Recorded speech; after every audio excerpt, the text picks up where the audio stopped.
Hello guys and welcome back to best car picks. കുറച്ചധികം കാലമായിട്ട് pending കിടക്കുന്ന ഒരു വീഡിയോ ആയിരുന്നു നമ്മുടെ സ്റ്റെല്ലാൻഡിസ് ഗ്രൂപ്പിൻ്റെ അണ്ടറിൽ വരുന്ന ലീപ്പ് മോട്ടറിനെ പറ്റിയുള്ളത്.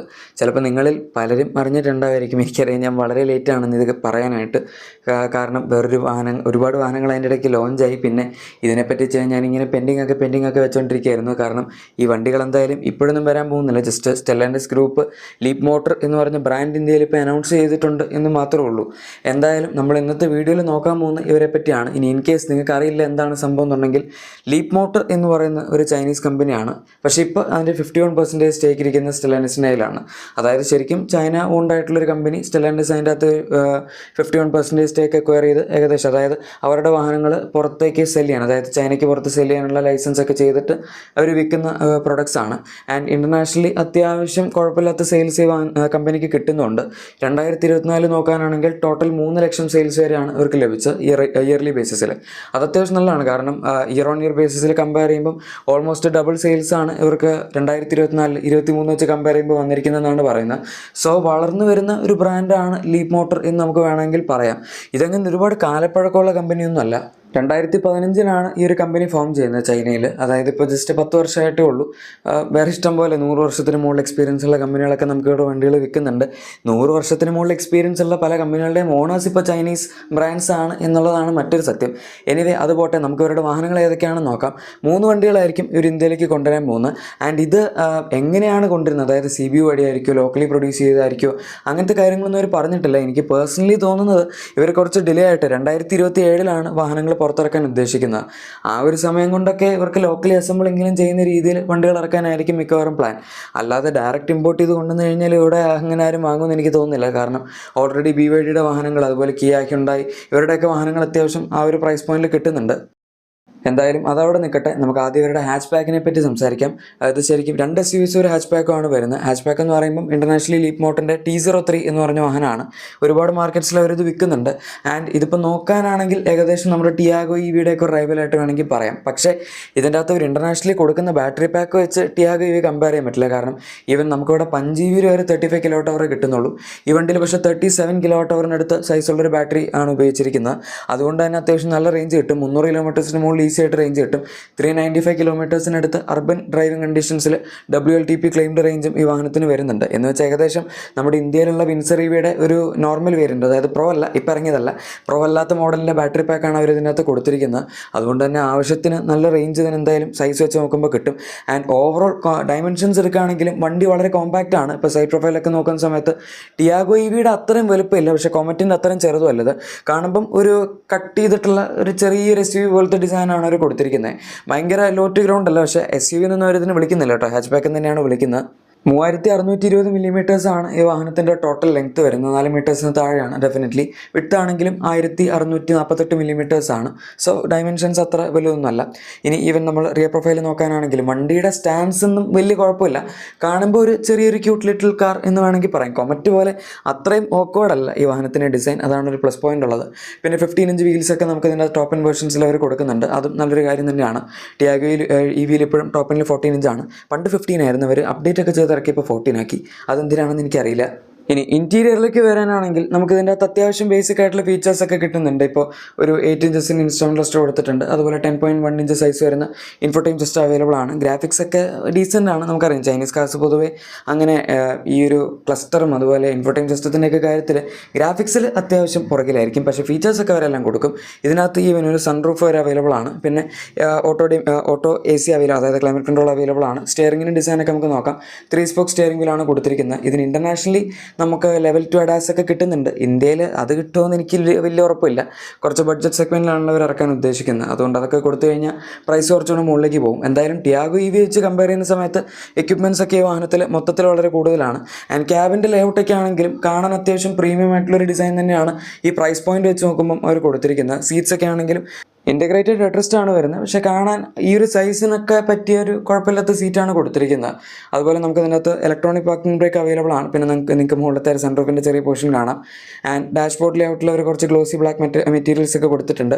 ഓവറോൾ മെറ്റീരിയൽ ക്വാളിറ്റി ഒക്കെ ഇതിൻ്റെ അത്യാവശ്യം ഡീസൻ്റ് ആണ്. ആൻഡ് ഈവൻ നമ്മൾ പവർ ഫിഗേഴ്സ് ഒക്കെ എടുക്കാനാണെങ്കിലും ബാറ്ററിനെ ഓൾറെഡി പറഞ്ഞു 37 kWh ആണ് വരുന്നത് എന്നുള്ളത്. പക്ഷേ ഇതിനകത്ത് 95 PS പവറും അതുപോലെ 158 ന്യൂട്ടൺ മീറ്റേഴ്സിന് ടോർക്ക് ഉള്ളതുകൊണ്ട് തന്നെ 0 to 100 എത്താൻ ജസ്റ്റ് 12.7 സെക്കൻഡ്സ് മാത്രമാണ് എടുക്കുന്നത്. അതും അത്യാവശ്യം ക്വിക്കാണ്. പിന്നെ ഏകദേശം ഒരു 60 വരെയുള്ള ആക്സലറേഷൻ വളരെ ഫാസ്റ്റ് ആയിരിക്കും. പൊതുവേ ഈ ഒരു ക്ലാസ്സിലുള്ള വണ്ടികളൊക്കെ അങ്ങനെയാണ് ആക്സലറേറ്റ് ചെയ്യാറുള്ളത്. ഈവൻ ടിയാഗോ EV ആണെങ്കിൽ പോലും 60 വരെ ഭയങ്കര ഫാസ്റ്റാണ്. അത് കഴിഞ്ഞ് പിന്നെ വണ്ടി ഭയങ്കര സ്ലോ ആവും. അത് പക്ഷേ ഇത്രയും പവറൊന്നുമില്ല, 75 bhp അതിനാകെ ഉള്ളൂ, 114 ടോർക്കേ ഉള്ളൂ. അത് വെച്ച് കമ്പയർ ചെയ്യുന്ന സമയത്ത് ഈ വണ്ടി കുറച്ചും കൂടി സുപ്പീരിയർ ആണ്. ടോപ്പ് സ്പീഡും കൂടുതലാണ്. 130 km/h വരെ ഈ വാഹനത്തിന് ടോപ്പ് സ്പീഡ് പോകുന്നുണ്ട്. അതുപോലെ 48 കിലോവാട്ടിൻ്റെ നമ്മുടെ DC ഫാസ്റ്റ് ചാർജിങ് സപ്പോർട്ട് കിട്ടുന്നുണ്ട്. അതുകൊണ്ട് 30 to 80% ചാർജ് ചെയ്യാൻ ജസ്റ്റ് 36 മിനിറ്റ്സ് മാത്രമാണ് എടുക്കുന്നത്. ഇനി അടുത്തത് ഇവരുടെ പുതിയൊരു SUV ആണ്. ഇതിൻ്റെ പേര് B10 എന്നാണ്. ഈ വണ്ടി ഈ അടുത്ത് ഇറങ്ങിയിട്ടുള്ളൂ ചൈനയിലൊക്കെ, ഇൻ്റർനാഷണലി ഇങ്ങനെ വന്നു തുടങ്ങിയിട്ടില്ല. അതുകൊണ്ട് തന്നെ റിലേറ്റീവ്ലി വളരെ പുതിയ ഒരു വാഹനമാണിത് എന്ന് പറയാം. അതുകൊണ്ട് തന്നെ ഇവരുടെ മറ്റുള്ള വാഹനങ്ങൾ വെച്ച് കമ്പയർ ചെയ്യുന്ന സമയത്ത്, നമ്മളിപ്പോൾ C10 അല്ലെങ്കിൽ ഈ T03 ഒക്കെ വെച്ച് കമ്പയർ ചെയ്യുന്ന സമയത്ത് കുറച്ചും കൂടെ മോഡേൺ ആയിട്ടുള്ളൊരു ഡിസൈനും അതുപോലെ ഫീച്ചേഴ്സൊക്കെ ഈ വാഹനം ഓഫർ ചെയ്യുന്നുണ്ട്. ഇപ്പോൾ തന്നെ ഫ്രണ്ട് ഡിസൈൻ ആണെങ്കിൽ നമുക്ക് ഫ്രണ്ട് ഡിസൈൻ ഓൾമോസ്റ്റ് C10 പോലൊക്കെ തന്നെയാണ്. DRLs വരുന്നുണ്ട്, LED ലൈറ്റ്സ് ആണ്, പിന്നെ താഴത്തൊരു ഗ്ലോസി ബ്ലാക്ക് പാനലൊക്കെ കാണാം. ഇനി സൈഡ് പ്രൊഫൈലിലേക്ക് വരികയാണെങ്കിലും നമുക്ക് ഈ വണ്ടി കാണുമ്പോൾ വലിയ വലിപ്പം തോന്നിക്കൊള്ളണമെന്നില്ല. പക്ഷേ ആക്ച്വലി ഇത് അത്യാവശ്യം നല്ല സൈസുള്ളൊരു വണ്ടിയാണ്. ഏകദേശം നമ്മുടെ ക്രെറ്റയുടെയൊക്കെ ലെങ്ത്ത് 4.3 മീറ്റേഴ്സാണ്. ഈ വണ്ടി പക്ഷേ 4.5 മീറ്റേഴ്സിനടുത്ത് ലെങ്ത്ത് വരുന്നുണ്ട്. അതായത് അതിനേക്കാൾ 200 മില്ലിമീറ്റേഴ്സോളം ഇതിന് ലെങ്ത്ത് കൂടുതലാണ്. വീൽ ബേസും 2.7 മീറ്റേഴ്സിന് മുകളിലാണ്. ഇലക്ട്രിക് ആയതിൻ്റെ ഗുണം. എഗെയിൻ അത് ആ ഒരു സംഭവം നമുക്ക് ക്യാബിൻ സ്പേസിലൊക്കെ കാണാം. പിന്നെ 18 inch alloy wheels, flush fitting door handles ഒക്കെ കൊടുത്തിട്ടുണ്ട്. ആൻഡ് റിയർ പ്രൊഫൈലിലേക്ക് വരാനാണെങ്കിൽ ഇവിടെയും നമുക്ക് കണക്റ്റഡ് ടൈൽ ലാംപ്സ് കാണാൻ പറ്റും. LED ടൈൽ ലാംപ്സ് ആണ്. ബാക്കിൽ B10 ബാഡ്ജിങ്, ലീപ്പ് മോട്ടറിൻ്റെ ബാഡ്ജിങ്, അങ്ങനെ കുറേ സാധനങ്ങളൊക്കെ ഉണ്ട്. കാണുമ്പം ഒരു ടിപ്പിക്കൽ ഇലക്ട്രിക് SUVയുടെ ലുക്ക് തന്നെ ഉണ്ട്. അതായത് അങ്ങനെ ബാക്കി പ്രത്യേകിച്ച് ഇപ്പോൾ ഹെറിറ്റ് പറയാൻ മാത്രമൊന്നുമില്ല. ഇനി ഇൻറ്റീരിയറിലേക്ക് വരികയാണെങ്കിൽ ഈ വണ്ടി ആക്ച്വലി നമ്മളിപ്പോൾ T03യുടെ കേസിൽ കണ്ട പോലെ നല്ല കുറച്ചുകൂടെ മോഡേൺ ആണ്. അത് ഡാഷ്ബോർഡ് ലേഔട്ടൊക്കെ കാണുമ്പോഴും നിങ്ങൾക്ക് തോന്നുമായിരിക്കും മെറ്റീരിയൽസിൻ്റെ ക്വാളിറ്റിയിലൊക്കെ നല്ല വ്യത്യാസമുണ്ട്. കുറച്ചുകൂടെ പ്രീമിയം ഫിനിഷിലാണ് വരുന്നത്. പിന്നെ സ്റ്റിയറിംഗ് വീലൊക്കെ നോക്കാനാണെങ്കിലും 2 സ്പോക്കാണ്, മറ്റിനകത്ത് 3 സ്പോക്കായിരുന്നു. അകത്തൊരു ഫിനിഷ്, അതായത് പുറത്തൊരു കളർ അകത്തൊരു കളർ, ആ ഒരു തീമിലാണ് കൊടുത്തിരിക്കുന്നത്. പിന്നെ സെൻട്രലായിട്ട് നമുക്ക് വലിയൊരു 14.6 ഇഞ്ച് സൈസ് വരുന്ന ഇൻഫർടൈൻമെൻറ്റ് സിസ്റ്റം കൊടുത്തിട്ടുണ്ട്. ഇലക്ട്രിക് വണ്ടി ആയതുകൊണ്ടും സ്കേറ്റ് ബോഡി ആർക്കിടെക്ചർ ആയതുകൊണ്ട് ലീപ്പ് 3.5 എന്നാണ് ഇതിൻ്റെ പ്ലാറ്റ്ഫോമിൻ്റെ പേര്. അതുകൊണ്ട് തന്നെ നമുക്ക് 2 പാർട്ടീഷൻ അവൈലബിൾ ആണ്. ടോപ്പ് പോർഷനിൽ സ്റ്റോറേജ് ഉണ്ട്, താഴത്തെ പോർഷനിൽ വേറൊരു സ്റ്റോറേജ് ഒക്കെ അവൈലബിൾ ആണ്. ആൻഡ് മൊത്തത്തിൽ കാണാനാണെങ്കിലും ഇൻറ്റീരിയറിൽ കയറുമ്പോൾ നമുക്ക് അത്യാവശ്യം നല്ലൊരു പ്രീമിയം ഫിനിഷ് ഉണ്ട് എന്ന് പറയാം. ആൻഡ് വീൽ ബേസ് കൂടുതലായതുകൊണ്ടും ഈ വാഹനത്തിൻ്റെ ഓവറോൾ സീറ്റ്സ് ഒക്കെ അത്യാവശ്യം വലുതായതുകൊണ്ടും ഇരുന്ന് പോകാനുള്ള കംഫർട്ടും അത്യാവശ്യം നല്ലതായിരിക്കും എന്ന് തന്നെ നമുക്ക് പറയാം. ഹെഡ് റെസ്റ്റ് ഒക്കെ ഇതിനകത്ത് അഡ്ജസ്റ്റബിൾ ആണ് ഡെഫിനറ്റ്ലി ഈ ഒരു പ്രൈസ് പോയിന്റിൽ. ഇത് ആക്ച്വലി ഇൻ്റർനാഷണലി ഏകദേശം $15,000 അടുത്താണ് പ്രൈസ് വരുന്നത്. ഇന്ത്യയിൽ ആ ഒരു റേറ്റിൽ കിട്ടുമെന്നറിയില്ല. $15,000 എന്ന് പറയുമ്പോൾ എങ്ങനെയായാലും ഒരു 14-15 ലക്ഷം രൂപയ്ക്കൊക്കെ താഴെ ഉള്ളൂ. എന്തായാലും സ്പേസ് ഒക്കെ നോക്കുകയാണെങ്കിൽ അത്യാവശ്യം നല്ലതാണ്. ബാക്കിൽ AC വെൻസും കാര്യങ്ങളൊക്കെ കൊടുത്തിട്ടുണ്ട്.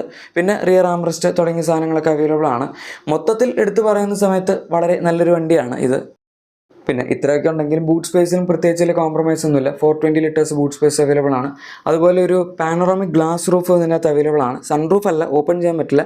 പക്ഷേ അത്യാവശ്യം സൈസുള്ള ഒരു ഗ്ലാസ് റൂഫ് കൊടുത്തിട്ടുണ്ട്. അതും വളരെ ധാരാളമായിട്ടുള്ള ഒരു കാര്യം തന്നെയാണ്. ഇനി സ്പെസിഫിക്കേഷൻസ്, അതായത് മോട്ടർ, ബാറ്ററി തുടങ്ങിയ കാര്യങ്ങളിലേക്കൊക്കെ വരികയാണെങ്കിൽ 2 ബാറ്ററി ഓപ്ഷൻസിലാണ് ഈ വാഹനം ഇപ്പോൾ നമുക്ക് ചൈനയിലൊക്കെ കിട്ടുന്നത്. ഒന്നൊരു 56.2 kWh ബാറ്ററി പാക്കാണ്. പിന്നെ വരുന്നത് 67.1 kWh ബാറ്ററി പാക്കാണ്. ക്ലെയിംഡ് റേഞ്ച് CLTC റേഞ്ച് ഏകദേശം 510 കിലോമീറ്റർ മുതൽ 600 കിലോമീറ്റേഴ്സിന് അനുസരിച്ചാണ് റെസ്പെക്റ്റീവായിട്ട് നമ്മുടെ ബാറ്ററി പാക്കിന് പോകുന്നത്. ആൻഡ് പവർ ആണെങ്കിലും 177 bhp തൊട്ട് 215 bhp അടുത്ത് വരെയാണ് ഇത് ജനറേറ്റ് ചെയ്യുന്നത്. അത്യാവശ്യം നല്ലതാണ്. ടോപ്പ് ഉണ്ട്, അതായത് 218 bhp ഉള്ള വണ്ടിക്ക് 0 to 100 ടൈമിങ് 7.5 സെക്കൻഡ്സിനടുത്തൊക്കെയാണ് അവർ ക്ലെയിം ചെയ്യുന്നത്. സോ വണ്ടി അത്യാവശ്യം ഫാസ്റ്റാണ്. ആൻഡ് ഇത് റിയർ വീൽ ഡ്രൈവ് ആണ്, ഫ്രണ്ട് വീൽ ഡ്രൈവ് അല്ല. ഗൈസ്, അപ്പോൾ ഇതാണ് നമ്മുടെ ലീപ്പ് മോട്ടർ B10 എന്ന് പറഞ്ഞ വാഹനം. ഇനി അടുത്തത് ഇവരുടെ ഏറ്റവും ഫ്ലാഗ്ഷിപ്പ് റേഞ്ചിൽ വരുന്ന C10 എന്ന് പറഞ്ഞ SUV ആണ്. ഇത് ഇറങ്ങിയിട്ട് കുറച്ച് കാലമായി. ഇൻ്റർനാഷണലിലേക്ക് അവർ വിൽക്കുന്ന വണ്ടിയാണ്. ആൻഡ് കാണുമ്പോഴാണെങ്കിലും നമുക്ക് അവരുടെ ഒരു ഫ്ലാഗ്ഷിപ്പ് SUV ലുക്കാണ് ഉള്ളത്. എനിക്ക് പേഴ്സണലി ഇതിൻ്റെ ഡിസൈൻ അത്ര ഇഷ്ടമല്ല. എനിവേ കാണാനൊക്കെ അത്യാവശ്യം നല്ല വലുപ്പമുള്ള വണ്ടിയാണ്. 4.7 മീറ്റേഴ്സിന് മുകളിൽ ലെങ്ത് വരുന്നുണ്ട്. 1.9 മീറ്റേഴ്സാണ് ഈ വാഹനത്തിൻ്റെ വിഡ്ത്ത് വരുന്നത്. സോ ഡയമെൻഷൻസ് വൈസ് വളരെ വലുതാണ്. ആൻഡ് റിയർ ഡിസൈനും ഫ്രണ്ട് ഡിസൈനൊക്കെ ആണെങ്കിലും, ഫ്രണ്ട് ഡിസൈൻ കുറച്ച് അങ്ങനെ ഇങ്ങനെയൊക്കെ ആണെങ്കിലും റിയർ ഡിസൈനിലേക്ക് വരുമ്പോഴേക്കും വലിയ കുഴപ്പമില്ല. B10 നല്ലതായിരുന്നു, ഇതും നല്ലതാണ്. ഇനി ഇൻറ്റീരിയർ ആണെങ്കിൽ ഇവിടെ ഇഷ്ടം പോലെ ഫീച്ചേഴ്സാണ് നമുക്ക് കിട്ടുന്നത്. അതായത് വളരെ സിമ്പിളായിട്ടുള്ള ഒരു ലേ ഔട്ടാണ് ഇവർ ഡാഷ്ബോർഡിനകത്തൊക്കെ പിടിച്ചേക്കുന്നത്. പക്ഷേ ആ ഒരു പ്രീമിയം മെറ്റീരിയൽസിൻ്റെ ക്വാളിറ്റിയും ഫിനിഷും ഒക്കെ നമുക്ക് ഇതിനകത്ത് കാണുമ്പോൾ തന്നെ തോന്നും. 14.6 ഇഞ്ച് ഇൻഫോടൈം സിസ്റ്റം അവൈലബിൾ ആണ്. 10 ഇഞ്ചസിൻ്റെ ഇൻസ്റ്റോൺ ക്ലസ്റ്റർ അവൈലബിൾ ആണ്. അതുപോലെ തന്നെ നമുക്ക് ഡ്യുവൽ സോൺ ഓട്ടോ എസി കിട്ടുന്നുണ്ട്, പാനറോമിക് സൺറൂഫ് കിട്ടുന്നുണ്ട്, ഇലക്ട്രിക് ടെയിൽ ഗേറ്റ് കിട്ടുന്നുണ്ട്, ഇലക്ട്രോണിക് പാർക്കിംഗ് ബ്രേക്ക് കിട്ടുന്നുണ്ട്. പിന്നെന്താ വേണ്ടേ, ലെവൽ 2 അഡാസ് അവൈലബിൾ ആണ്, വെന്റിലേറ്റഡ് സീറ്റ് ഉണ്ട്, ഹീറ്റഡ് സീറ്റ്സ് ഉണ്ട് എന്ന് പറയേണ്ട എല്ലാ ഫീച്ചേഴ്സും ഇതിനകത്ത് അവർ കൊടുത്തിട്ടുണ്ട്. എന്തൊക്കെ കൊടുക്കാൻ പറ്റും ഇവരുടെ ഫ്ലാഗ്ഷിപ്പ് SUV-ൽ അതെല്ലാം നമുക്ക് ഈ ഒരു വാഹനത്തിൽ അവൈലബിൾ ആണ്. സോ ആ കാര്യത്തിലും എന്തായാലും നിങ്ങൾ ഒരിക്കലും കുറ്റം പറയില്ല. ഇനിയിപ്പം അതല്ലാണ്ട് നമ്മൾ ഇതിൻ്റെ പവർ ട്രെയിൻ ഓപ്ഷൻസ് നോക്കാനാണെങ്കിലും 69.9 kWh ബാറ്ററി പാക്കാണ് ഇതിൻ്റെ അകത്ത് കൊടുത്തിരിക്കുന്ന നല്ല ഒരു നമ്പറാണ്. പക്ഷേ പ്രശ്നം എന്താണെന്ന് വെച്ചാൽ ഇത്രയും വലിയ വണ്ടിയിൽ ഈ സൈസുള്ളൊരു ബാറ്ററി പാക്ക്, അതായത് ഓൾമോസ്റ്റ് 70 kWh അടുത്ത് ബാറ്ററി പാക്ക് വരുന്നതുകൊണ്ട് തന്നെ WLTP ക്ലെയിംഡ് റേഞ്ച് ജസ്റ്റ് 424 കിലോമീറ്റേഴ്സേ ഉള്ളൂ. ഏകദേശം ഒരു 400 കിലോമീറ്റേഴ്സിന് അടുത്തായിട്ടൊക്കെ പ്രതീക്ഷ മതി എന്നാണ് പറയുന്നത്. പവർ ആണെങ്കിലും 217 PS, അതുപോലെ 320 ന്യൂട്ടൺ മീറ്റേഴ്സിന് ടോർക്കാണ് ഈ വണ്ടി ജനറേറ്റ് ചെയ്യുന്നത്. ഇത് തന്നെ പുറത്തൊരു പ്ലഗ് ഇൻ ഹൈബ്രിഡ് മോഡലിലും അവൈലബിൾ ആണ്, ഒരു റേഞ്ച് എക്സ്റ്റൻഡർ എന്നുള്ള രീതിയിൽ. അതിൻ്റെ അകത്ത് അവർ 28.4 kWh ബാറ്ററി പാക്കാണ് ഉപയോഗിച്ചിരിക്കുന്നത്. പക്ഷേ കൂടെ ഒരു 1.5 ലിറ്റർ എഞ്ചിനും കൂടെ ഉണ്ട്.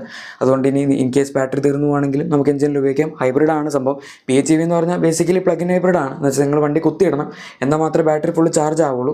അതിന് പവർ സെയിം തന്നെയാണ്, ഈ പറയുന്ന 218 PS അതുപോലെ 320 Nm ടോർക്കും. പക്ഷേ റേഞ്ച് നന്നായിട്ട് കൂടും. ഏകദേശം 900 കിലോമീറ്റേഴ്സ് പ്ലസ് ഇതിനവർ റിയൽ ലൈഫ്, അതായത് WLTP ക്ലെയിംഡ് റേഞ്ച് പറയുന്നുണ്ട്.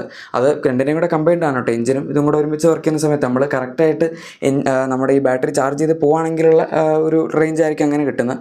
അതത്രയും നിങ്ങൾ ചാർജ് ചെയ്തില്ല എന്നുണ്ടെങ്കിൽ 1.5 ലിറ്റർ എഞ്ചിൻ അവർ ഉപയോഗിച്ചിരിക്കുന്ന നാച്ചുറലി ആസ്പിറേറ്റഡ് ആണ്. 68 PS പവറേ ഉള്ളൂ. സോ വണ്ടി ഭയങ്കര അണ്ടർ പവർഡ് ആവും നിങ്ങൾ ബാറ്ററി ചാർജ് ചെയ്തില്ല എന്നുണ്ടെങ്കിൽ. ഈ വണ്ടിയും നമ്മൾ വീട്ടിൻ്റെ കേസിൽ പറഞ്ഞ പോലെ തന്നെ ഫ്രണ്ട് വീൽ ഡ്രൈവ് അല്ല, റിയർ വീൽ ഡ്രൈവ് ആണ്. ആൻഡ് ഇതിൻ്റെ 30 to 80 charging time just 30 minutes മാത്രമാണ് 70 kWh ബാറ്ററി പാക്ക് ആയിട്ടും. ഇനി നിങ്ങൾ ഇതിൻ്റെ മറ്റേ PHEV മോഡലാണ് എടുക്കുന്നതെങ്കിൽ 30 to 80 ചാർജ് ചെയ്യാൻ ജസ്റ്റ് 18 മിനിറ്റ്സ് മാത്രമേ എടുക്കുന്നുള്ളൂ. എന്തായാലും ഇതിൻ്റെ പ്ലഗ് ഇൻ ഹൈബ്രിഡ് ഇന്ത്യയിലേക്ക് വരൂ എന്ന് എനിക്ക് വലിയ ഉറപ്പില്ല. കാരണം പൊതുവെ ഇവിടെ അങ്ങനെ പ്ലഗ് ഇൻ ഹൈബ്രിഡുകൾ ആരും അങ്ങനെ ഇറക്കാറില്ല. വോൾവോ ഉണ്ട്, അത് മാത്രമേ ഉള്ളെന്ന് തോന്നുന്നു. വേറെ പ്ലഗ് ഇൻ ഹൈബ്രിഡിനെ പറ്റി ഞാൻ കേട്ടിട്ടില്ല. സോ ഗൈസ്, ഇതാണ് നമ്മുടെ ലീപ് മോട്ടർ ഇന്ത്യയുടെ ഫ്യൂച്ചർ പ്രോഡക്ട്സും അവർ അതുപോലെ എങ്ങനെയാണ് വണ്ടികൾ ഇറക്കാൻ പോകുന്നത്, ഏതൊക്കെ വണ്ടികളാണ് ഇറക്കാൻ പോകുന്നത് എന്നുള്ള കാര്യങ്ങളൊക്കെ. ഈ 3 വണ്ടികളായിരിക്കും ഇറക്കാൻ പോകുന്നത് എന്നുള്ളത് ലീപ് മോട്ടർ പറഞ്ഞിട്ടില്ല. പക്ഷേ അവരുടെ ഇൻ്റർനാഷണലി വരുന്ന പ്രൊഡക്റ്റ് ലൈനപ്പും കാര്യങ്ങളൊക്കെ വെച്ച് നോക്കുമ്പം 2 SUVs ഒരു ഹാച്ച് പാക്ക് എന്ന് പറഞ്ഞു കഴിഞ്ഞാൽ ഇത്രയും വണ്ടികളൊക്കെ തന്നെ ആ ലിസ്റ്റിൽ പറയാനുള്ളൂ. അതുകൊണ്ടാണ് ഇതിലൊരു വാഹനങ്ങളുടെ പേരൊക്കെ നമ്മളിവിടെ ഉപയോഗിച്ചും സ്പെക്കും കാര്യങ്ങളെല്ലാം പറഞ്ഞു.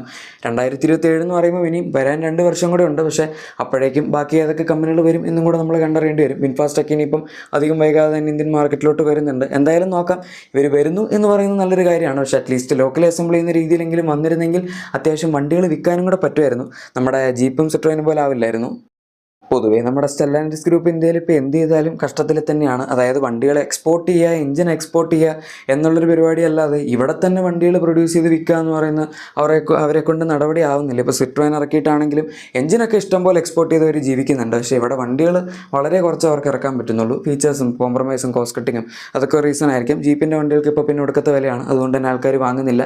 ജീപ്പും പുതിയ വണ്ടികൾ ഇറക്കുന്നതിനെ പറ്റിയൊന്നും പറയുന്നില്ല. അപ്പോൾ പിന്നെ അതും തീരുമാനമായല്ലോ. ഇനിയിപ്പോൾ ആകെപ്പാടുള്ളത് ഇവരുടെ വണ്ടികളാണ്. ഇതിലെങ്കിലും രക്ഷപ്പെട്ടാൽ മതിയായിരുന്നു. എന്തായാലും ഗൈസ്, നിങ്ങളുടെ എക്സിസ്റ്റിംഗ് വാഹനത്തിന് എന്തെങ്കിലും ചെറിയ ആക്സസറീസോ ക്ലീനിങ് പ്രൊഡക്ട്സോ ഒക്കെ വേണമെങ്കിൽ നമ്മുടെ ഡിസ്ക്രിപ്ഷൻ അല്ലെങ്കിൽ പ്രൊഡക്റ്റ് ടാഗ് തീർച്ചയായും ചെക്കൗട്ട് ചെയ്യുക. വീഡിയോ ഇഷ്ടപ്പെട്ടെങ്കിൽ മറക്കാതെ തന്നെ ലൈക്കും സബ്സ്ക്രൈബും ഷെയറും ഒക്കെ ചെയ്ത് നമ്മളെ സപ്പോർട്ട് ചെയ്യായിരുന്നെങ്കിൽ അതും ഒരു വളരെ നല്ല കാര്യമായിരുന്നു. Thank you for watching my video and good bye.